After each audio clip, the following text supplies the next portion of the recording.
Hey folks, it's Randy Wilburn here, host of I Am Northwest Arkansas. We're in such a different place and time. I don't really know how to do this podcast, except for the simple fact that I'm out there trying to connect with people on a daily basis to tell their story as we deal with this whole coronavirus pandemic. And I didn't want to go back to podcasting as normal. I've got so many episodes that I want to share with you, but they're going to have to wait before they come out. But until that time, I have an episode today that I wanted to share with you. I had a chance to sit down with Aaron Marshall from Serve NWA and BCS and talk with him about some of the things that he's doing in our community, not just during the COVID-19 pandemic, but just in general. Aaron's got a remarkable story, and I think you're going to really like it. Stay tuned for today's episode of I Am Northwest Arkansas. Remember, give us a like or a shout out, comment, let us know what you think about this episode. We'll see you soon. Cue the music.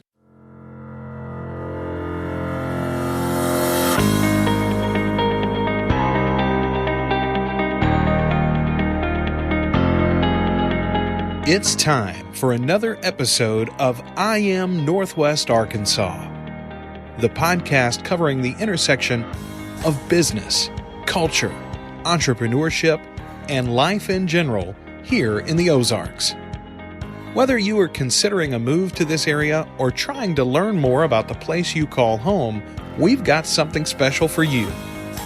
Without further ado, here's our fearless host, Randy Wilburn.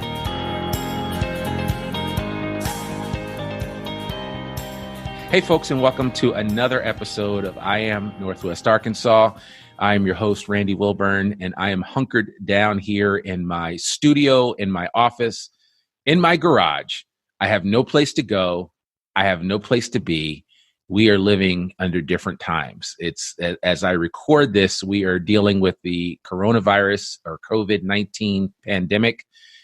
We have not quite been told to shelter in place, although we have been kind of told by Governor Asa Hutchinson here in Arkansas to stay home, stay away from people, social distance. So we're trying to practice that as responsibly as we can. And today, I had a chance to bring on somebody that I just recently met not too long ago at one of our Rotary meetings. Big shout out to the Downtown Fayetteville Rotary group. I miss you guys. Can't wait to be back with you in face-to-face connection in the future. But Aaron Marshall from BCS came and spoke to our group about maybe 2 months ago now. I don't know. It seems like time flies, but he came and spoke to our group and really just lit a fire under me when he shared, some of the things from his heart, some of the programs that he's working on with Serve NWA. And we're going to get into all of that because I think he has an amazing story about how he came here to Northwest Arkansas and with basically no money, very little money. I mean, he did have a family member here, but he came and really kind of rose up through the ranks and made something amazing. And then in the process, decided that he was going to figure out a very profound way to give back to the community. And he is in the process of doing that now. So without further ado, Aaron Marshall, how are you doing in these different times that we're in right now? Yeah, I'm good. Thanks for having me. And I'm like you, I am sequestered in my basement office in my home, which trying to be thankful for the time with the kids and family. But we're a little stir crazy with the rain the last couple of weeks. Oh man, that has been tough. It hasn't stopped me from working out on a regular basis, and a lot of my neighbors can use me as clockwork when they see me out in the morning walking there running the neighborhood. You got to do it regardless, rain or shine. It doesn't really matter. But you're right, stir crazy is kind of the way that it is now, and I think we're in as people are saying, a new normal when it comes to this. When it comes to educating your kids from home. Everybody now has become a homeschool parent.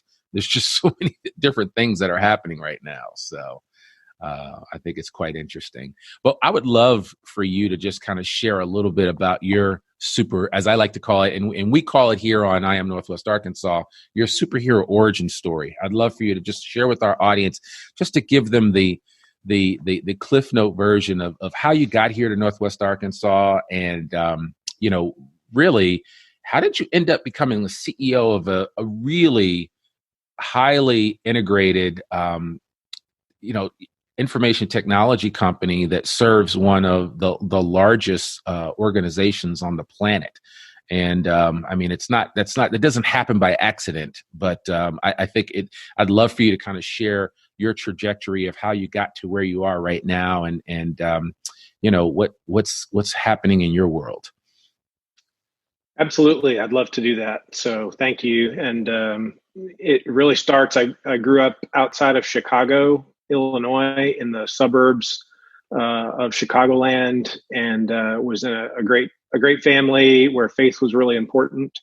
And I decided to follow Jesus with my life at the age of 6, and grew up in that environment there. Got really serious about my faith in high school, and decided to go into the ministry. And that took me to Pennsylvania to a Bible college and seminary where I trained to be a pastor.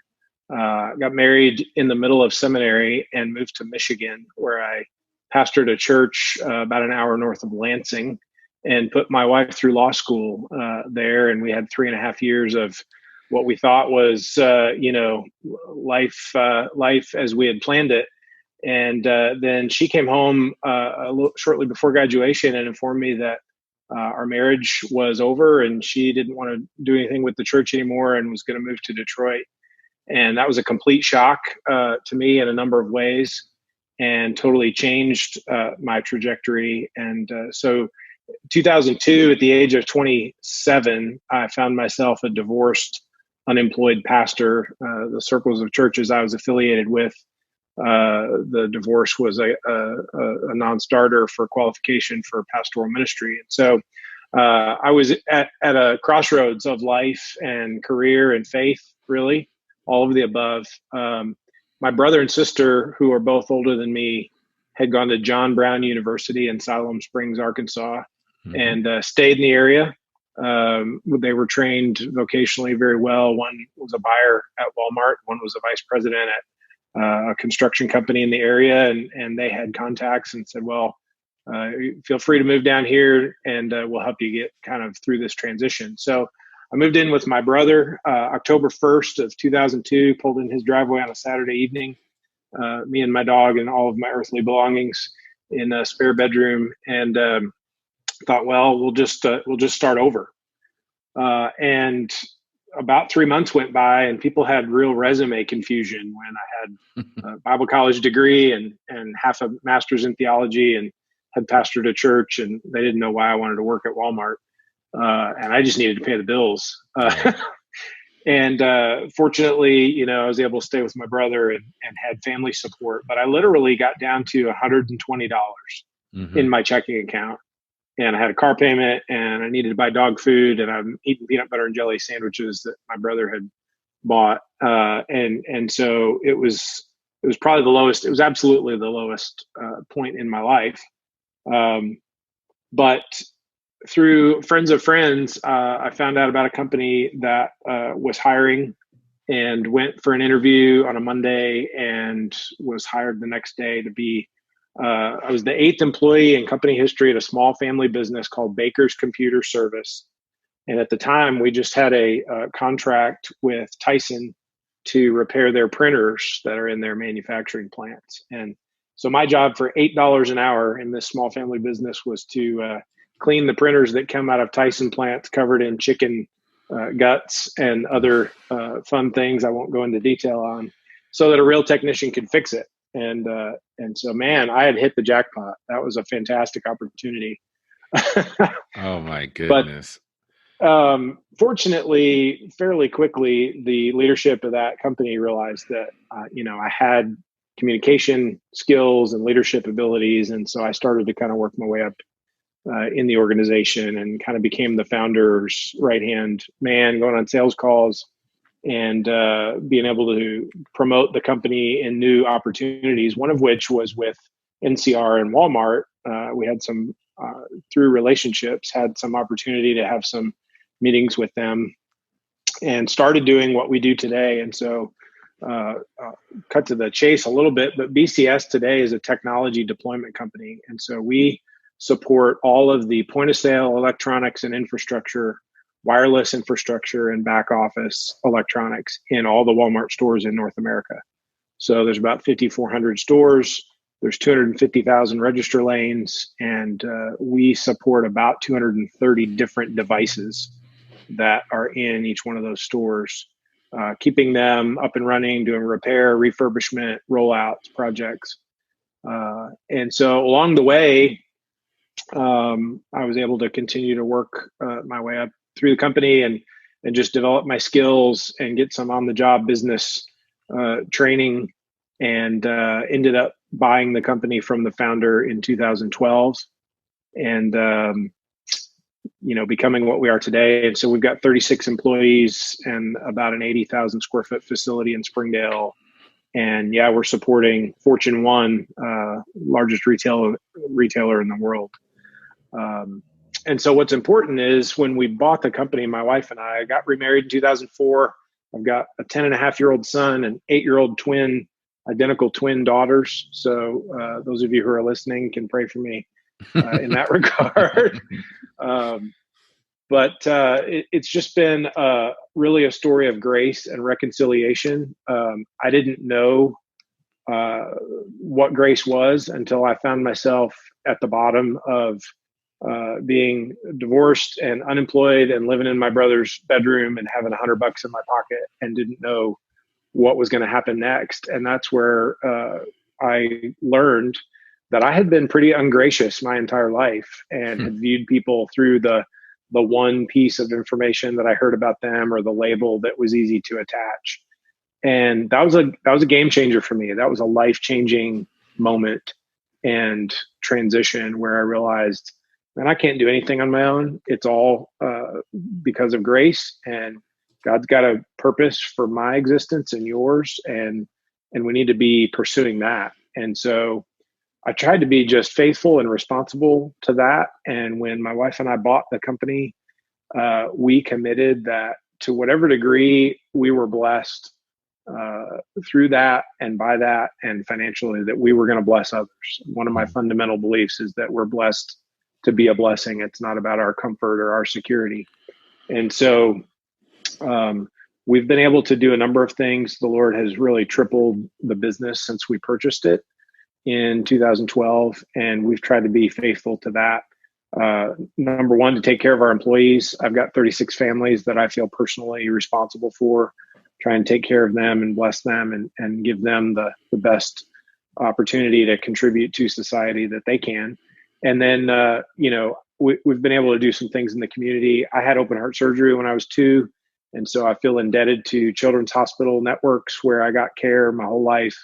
And so we helped get the children's hospital that's here in Springdale built back when they were building that facility. And then along the way, a friend of mine, a sociologist at the U of A named Kevin Fitzpatrick, does some work in the community with homelessness and poverty. It's really his life's work. And back in 2007, I went on the point in time census for the first time with him, where we go out in the community and try to identify all of those in our region who are experiencing homelessness or near homelessness in a 24-hour period. And the first year I went, I was nervous and scared, and we went with police escort out into the woods early in the morning on a cold January morning, trying to find those that we knew were camping in unsheltered conditions. And fortunately, that year we didn't actually find anybody. They were all in a shelter, staying warm. But every 2 years, this census has happened. And so the next time we found a handful of folks out in the woods in tents. The next year it was dozens. The next year it was 50s. And it got to the point where in 2017, there were 140 people living in basically a third world encampment in some wooded property in South Fayetteville. And I just couldn't take it anymore. I went from being scared to actually talk to a person experiencing homelessness to absolutely angered and sickened and frustrated by the fact that in our community, 3 miles from, as the crow flies, from where my kids are being raised, and we have so much affluence and privilege, and there's so many great businesses. I just couldn't accept that we were going to let this happen. And I naively thought I knew enough people that we could just fix it.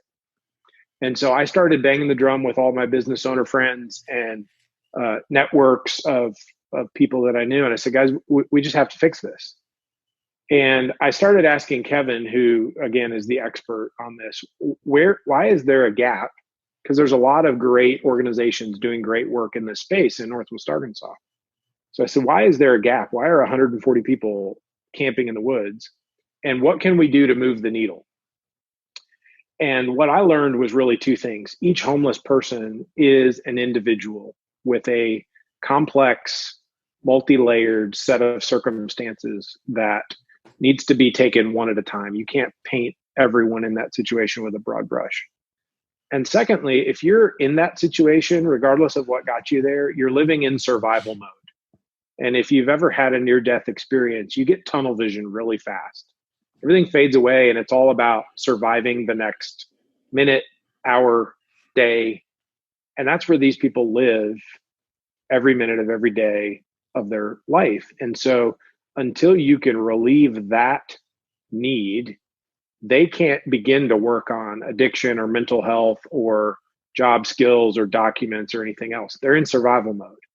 And so the idea for the New Beginnings Transitional Village came about from that conversation where we said, look, could we take a simple 10 by 10 or 10 by 12 wooden structure that's warm, that's dry, that's securable?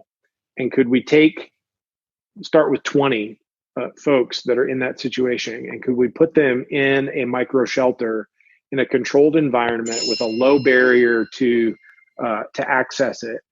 And could that relieve the survival mode for a long enough period of time where then we could bring a caseworker shoulder to shoulder really intensely on a day-to-day basis into their life and say, how can we help? What do we need to do first? Do we need to untangle some addiction issues? Do we need to unpack some mental health concerns? Do we need to work on your documents and your job skills? And how can we build a bridge from the woods in survival mode to being able to access all the other great services that are being provided in Northwest Arkansas, and fill this gap that exists from where these people can't even access what everybody's doing. And so we started planning and we started raising money, and my wife and I contributed a significant amount to get the ball rolling, because we just can't let it happen.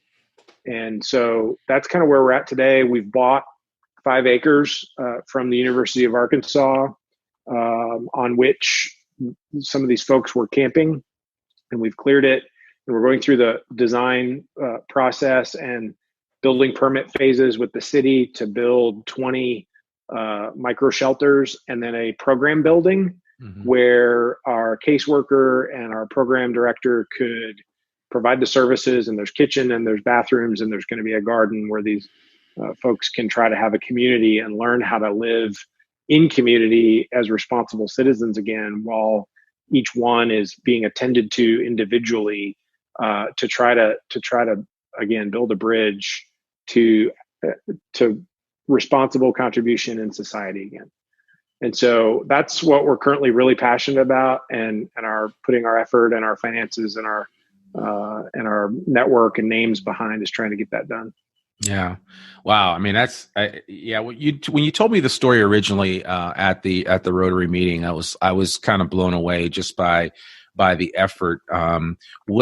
Has this always been, a call on your heart to help those that can't maybe help themselves, or was there something else about it that really kind of pushed you in that direction? Because you could do a number of different things, obviously, and you're running a very successful company. But what is it about specifically about the homeless? I know you were kind of offended by the fact that this was happening so close to your house, from the simple fact that it shouldn't be happening in such a place where there is so much wealth and there is so much of of a community here that could offset some of those challenges that a lot of people face when they're dealing with homelessness. But what was it specifically for you that really just struck a chord and just said, I have to do this? That's a great question. And so for my wife and I, really, we view that through, I'd say, like three different lenses. Our first priority is, that our faith is important, and we want to make sure that we're supporting that and being able to provide a way for folks to take the truth of that in our community and around the world. And so we invest heavily in that first and foremost, and consistently. And then kind of our second, when we became able to make a significant financial impact in our community, we felt like, because of my health background, providing better healthcare for kids in our community was the next priority. And so we partnered with the Arkansas Children's Hospital, and we created an endowment to bring pediatric oncology to Northwest Arkansas before they built the hospital. And then we helped build the hospital. And we felt like that kind of was a completion of providing something that hadn't been there. And so just simultaneously, as we started to kind of look around for what could we do next that would be significant, that would move the needle, that would change lives and make our community better, here I was face to face with this problem. And it really was about, I didn't grow up with wealth. We were certainly comfortable. It was an average Midwest, lower middle class kind of childhood. But we didn't go on extravagant vacations. We didn't have a lifestyle that we were able to even envision today with the way we've been blessed. And I look at my kids and I say, you know what? I want them to understand that we're here to help those less fortunate. We have a mission to take care of each other. And when I saw this problem staring me in the face, and I saw the humanity and the dignity of these people who are created in God's image, who need help, I couldn't not do something about that. And so that just, the direct contact is what stirred that in our hearts, that we had to do something about it. And for the sake of teaching my kids the value of what we've been blessed with, and the responsibility of that, and the duty and the responsibility to make our community first and foremost better and help those who are our neighbors, we had to do that. Yeah. And I'm curious to know, and just, I think I know the answer to this, but did you find it difficult to find other people that kind of saw and caught the vision that you had for this, specifically for Serve NWA? Because it seems like you've gotten some pretty important people around you to kind of help you shepherd this program. It's been really interesting. There have been some great helpful advocates who have come alongside and who have kind of caught that vision. And maybe it was because I was so passionate, and there are a few people in the community who are key influencers and have been for years that I was fortunate to have gotten to know, who jumped on board. The interesting thing is that the opposite reaction has also happened. There's been a number of people who have said, you know what? There's always been a problem in South Fayetteville, and there's always been people in that situation. And you know what? All of the stereotypes and caricatures that you could imagine about people who are homeless and people who are, on the street corner with a cardboard sign get kind of thrown back at me. And I'm like, I get it. But if you would come with me and spend an hour sitting down talking to one of these people and realize that they're a real person that has real needs, and it's usually not a self-inflicted wound. It's usually something that has happened to them that started the ball of yarn unraveling. That maybe your perspective would be different. And so it's kind of a polarizing topic and situation. People either kind of see it, and if they've had contact with someone, they get on board and they're very supportive. But the opposite reaction happens too. And it's kind of been eye-opening for me, and a little bit frustrating and disappointing, where some are just willing to say, you know what, that's a problem I'm not going to get involved in. Yeah. Yeah. It's almost like I lived and I've mentioned this a number of times on the podcast. I lived out in the Bay Area for a while in the early '90s, and I remember going to Glide Memorial Church where they would feed the homeless. I mean, San Francisco's homeless population is on a whole nother level, and I got to see it firsthand. And I was in a fortunate position to help a number of people that I came in contact with, but it is a condition that a lot of people would just assume kind of gloss over or ignore, if you will. If it's not affecting you or your family, then it's not a problem. But the reality is that all of these individuals are part of our community. And if one person's hurting, and I know this sounds a little corny, everybody's hurting. I don't think that there's ever been the time that we're in right now to realize that, because we're all going through some stuff. And with this coronavirus, COVID-19 pandemic, notice I didn't say epidemic, but pandemic, I think we're realizing that we have to kind of rely on each other for help. We have to look to each other for support and encouragement. And I mean, I think your story embodies that, and embodies the importance of not turning a blind eye or looking away, but you know what, getting your hands dirty and saying, like you said earlier, and I love this phrase. I love this phrase, and it comes out of my mouth a lot. How can I help? And I think that is an important point to drive home for people, because a lot of people feel stuck. I think they legitimately feel like, I don't know what I can do, or maybe I don't have enough money to support somebody that's going through this type of problem. And it's not always about money. Sometimes it's about an ear. Sometimes it's about your willingness to step in and help, and maybe serve food at an event or something along those lines. And I'm looking at all of the people right now, just in the season that we're in, this pandemic season, that have kind of gotten out of their comfort zone and have decided that, you know what, I'm going to try to help in any way that I can. And you don't necessarily have to have money to help other people. Yeah, that's a great point. I'm at the point in my life, I don't know whether I'm just gotten jaded enough or what, but there's so much polarization in our society and in our country, and I don't want to get political or into any of that. But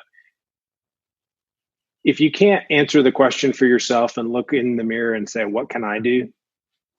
And realize that you're in the place geographically, and you're surrounded with the people, and you have the relationships that you have for a reason and a purpose. And it's not about your comfort, and it's not about your satisfaction. It's about making a difference. And I wake up every morning with kind of a laser focused purpose of, I need to make some impact today. I need to make some difference. I need to influence somebody to be better, more whole, walk closer with in their faith than they are today. And that's what drives me. And so if everybody would just do their part in that arena, that, maybe we'd need less government, we'd need less debates, we'd need less, if people who had the means and were in business, this is what we're supposed to do. Right. Right. People who have any resources, like you said, it may not be money, it may be time, it may be the listening ear, it may be empathy, it may, whatever it is today in this pandemic situation in your neighborhood, do something today to make a difference. Yeah. And it may not be changing homelessness in Northwest Arkansas. That's not what everybody's called to do. There are a lot of other things that a lot of other great people are doing, but I say do something, and do it with passion, and do it with excellence, and do it. And don't just sit on the sidelines and complain on social media about what the other side may or may not be doing that you agree with, right? Get out, get in the game and do something. So yeah. I could go on about that. I agree. And like I said, we our goal here at I Am Northwest Arkansas is never to kind of pick a side per se, but it's always to share a story and to provide some encouragement. But it is easy to sit in the peanut gallery, as a lot of people do, and choose to do nothing. But I think if anything that what we've tried to do here at I Am Northwest Arkansas is tell stories that cause individuals to prick their conscience in a way where it awakens something in them, or it causes them to say, you know what, I can do that, or I need to help out more, or I need to do this, or I need to do that. And I think stories like yours, I mean, what you've shared and kind of you kind of rose out of the ashes like a phoenix, and here you are now, not just a generation later from the time that you came here, just about 18 years plus, and look at where you are. And I think there's always hope for us, especially when we've been through situations that for some people can be so challenging and so crippling that they can't bounce back from it. And you were able to do that. And one day I'll tell my whole story about some of the stuff that I went through, because it kind of mirrors some of the things that you did without the divorce piece of it. But I just think that I think people need to hear those kind of stories, because, you know, all of us, you know, we all take this woe is me position where we feel like I'm the only one going through whatever I'm going through, whatever it is. And I'm not belittling anybody's situation, but the reality is that you'd be surprised how many people have gone through something similar, whether it's, you know, not having a supportive family around you, or, you know, running into problems where you lose everything financially and you have to come back from that. I mean, there's just, it goes on, but we need stories of hope like yours, Aaron, to kind of share with people and show what is possible. And that's one of the reasons that's one of the things that really resonated with me, and not just what's possible from a financial perspective, because you kind of put your money where your mouth is and say, you know what, I'm going to make a difference. And I certainly appreciate you doing that, and you know, figuring out what the next step is. And so, I mean, even in this short period of time, 18 years from 2002, when you got here to Northwest Arkansas, did you imagine it was going to be like this? No, not in my wildest dreams. I mean, for me personally, or the region, I mean, I often think back to the first really 12 to 18 months that I found myself here in Northwest Arkansas. I never intended to stay. Yeah. I mean, this was Arkansas, for goodness sake. And I was a Yankee. I mean, I grew up in Chicago. Hey, man. And grew up in Chicago, lived in Pennsylvania, Michigan. I love the East Coast, you know, but Northwest Arkansas is an incredibly unique and amazing place, and for a long time is the best kept secret. And word's getting out, but there's so much here to revel in and be thankful for, and it's become a great place to raise a family. I'm so thankful that I'm raising my kids, and I've been here 18 years, and they all call the hogs like it's like normal, which still baffles me. But yeah, it was such a humbling experience to realize that I really had nothing. And, you know, were it not for, I did have family support and enough networking and resources that I didn't end up out in the woods or in my car or some other, you know, scenario like that. And so I feel like, you know, but for the grace of God, go I, and I feel like also the situation right now in our region is manageable and solvable, and we have enough people who care, with enough resources, with the will to solve the problem, so that we're not San Francisco in 40 years and we say, why didn't somebody do something about this back in 2020? I want to fix it now. And create the system in our social fabric to where we don't let it get back to the point it was in 2017, where there's 140 people living in a third world camp in the woods that people drove by every day and didn't even realize was happening.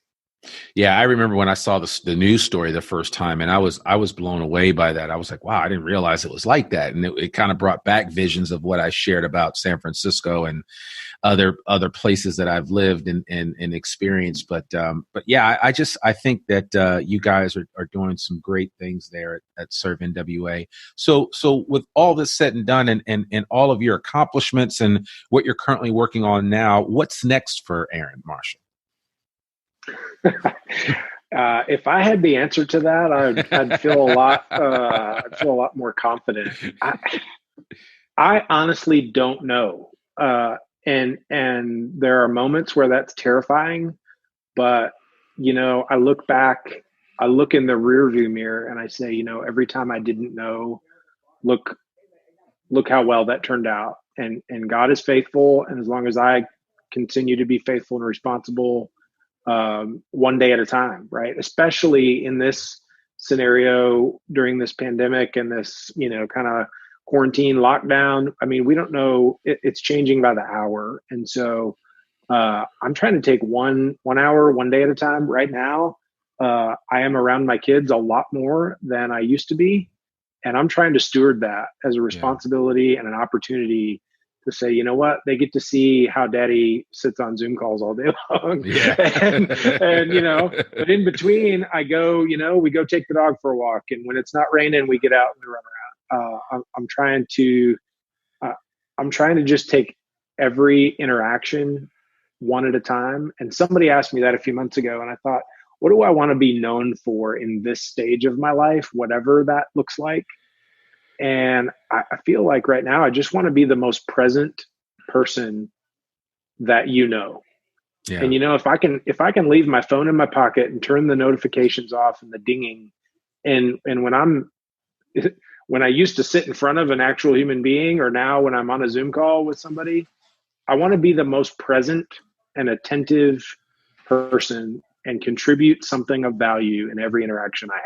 Yeah. That's what I'm trying to do. And whatever unfolds from that, I'll take it.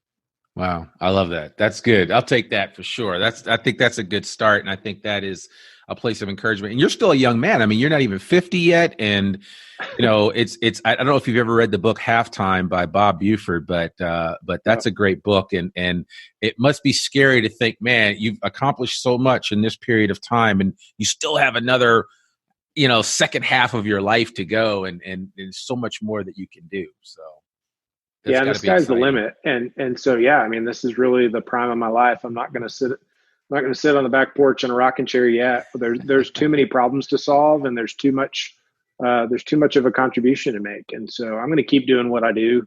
I don't know what context or what format that's going to be in, but I'm going to try to continue growing and being the best person I can be to make the people and the arenas around me better. Okay. Well, before we close out, I want to ask you two things. I'm trying to get back to doing this on a regular basis. And there's so many times that I've had podcast interviews where I'm like, oh, I forgot to ask them this or that.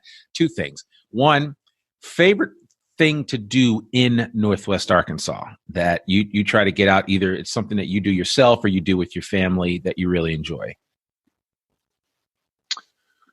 Man, there's a short list of that. Again, prior to this whole situation, Razorback baseball, it just doesn't get any better than Baum Stadium. And and you know what? Something new we did. We're turning into that. We live in Fayetteville, so I'm going a little bit Fayetteville funky on you. But man, last Wednesday we just up and drove down to Devil's Den and hiked that Yellow Rock Trail and went up to that Hawksbill Crag. And I'm not a big hiker camper, but man, it was the best 4 hours of my life this month. So that was pretty awesome. Absolutely. We were down there the day after you. So yeah, absolutely. And people were practicing social distancing, which was a good thing. So, but yes, Devil's Den is an amazing thing. And it's about 24 miles from Fayetteville as the crow flies. So it's a lot closer than you think to get out in nature and just kind of separate yourself from the day-to-day activities that are going on. All right. And now my second thing, favorite restaurant. And I'm putting you on the spot now. And I don't know if you know a bunch of people like I do that own restaurants, this could get you in trouble. But, I mean, you have to have your go-to spot that you really enjoy. Yeah. I mean, our favorite is Mermaids in Fayetteville, honestly. Okay. When we get a sitter and we don't have to take the kids with us and we want an adult meal, it's Mermaids. Okay. All right. Good enough. And that's where we have our downtown Fayetteville Rotary meeting on a regular basis. So that's where you got to come and speak. So yeah, Mermaids is definitely Chef good. Chef Todd is awesome. Yep, and certainly if you're looking for some seafood, I know they fly a lot of seafood in, as do a lot of other restaurants locally here in Northwest Arkansas. So Mermaids is definitely a good choice for that. So, well, man, I appreciate this, Aaron. I thank you so much for taking time out of your busy schedule.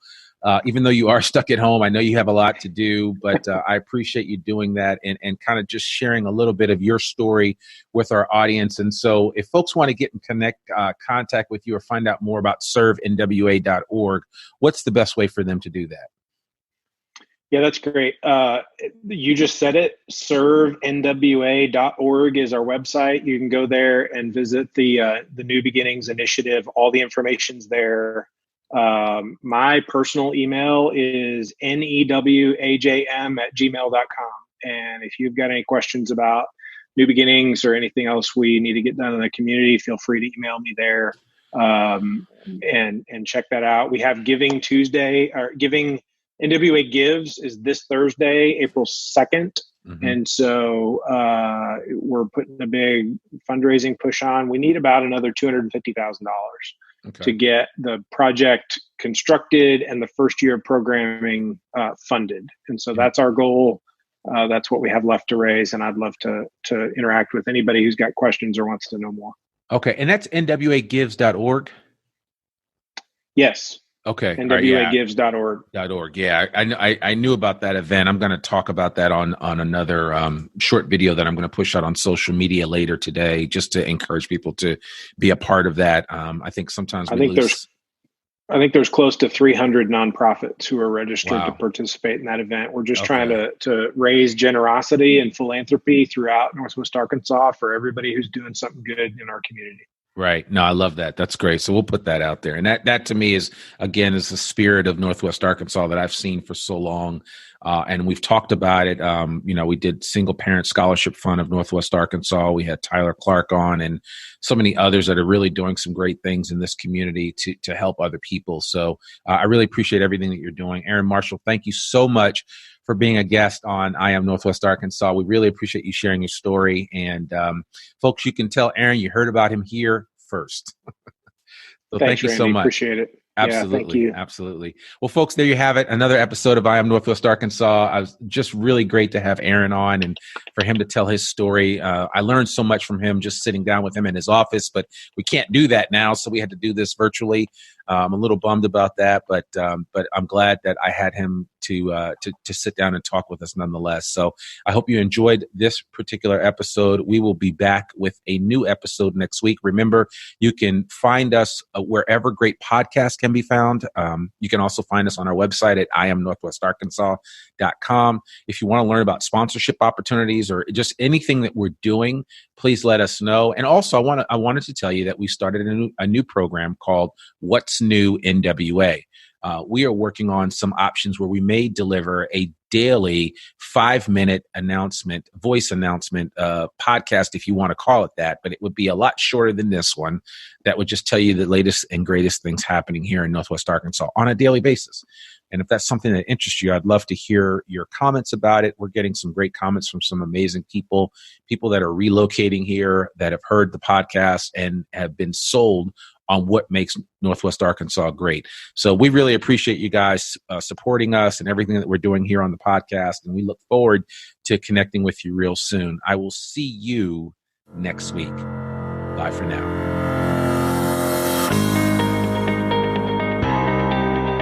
We hope you enjoyed this episode of I Am Northwest Arkansas. Check us out each and every week, available anywhere that great podcasts can be found. For show notes or more information on becoming a guest, visit iamnorthwestarkansas.com. We'll see you next week on I Am Northwest Arkansas.